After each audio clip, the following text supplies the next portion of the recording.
Next, we've got music that is instantly recognisable. We rarely listen to it properly, though.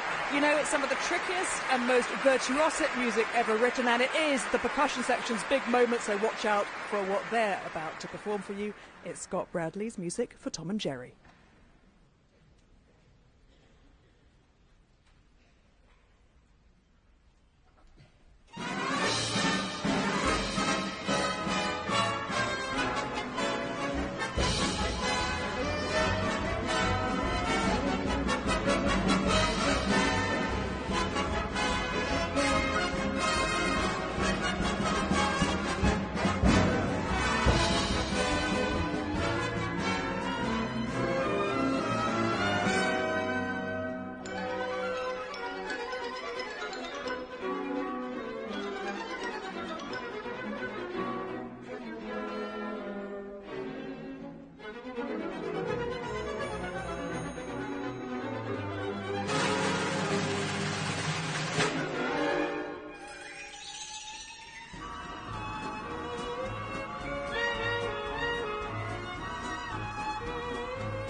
percussion section have so much fun. That was David Jackson firing the gun, Steve Henderson smashing most of the crockery, and now chasing each other off stage. That was Scott Bradley's music for Tom and Jerry. Well, we are nearly at the end of tonight's Hollywood Rhapsody here at the BBC Proms, but we have got a truly epic finale. Next, we're going to hear Nikos Rocha's Oscar-winning score to Ben-Hur.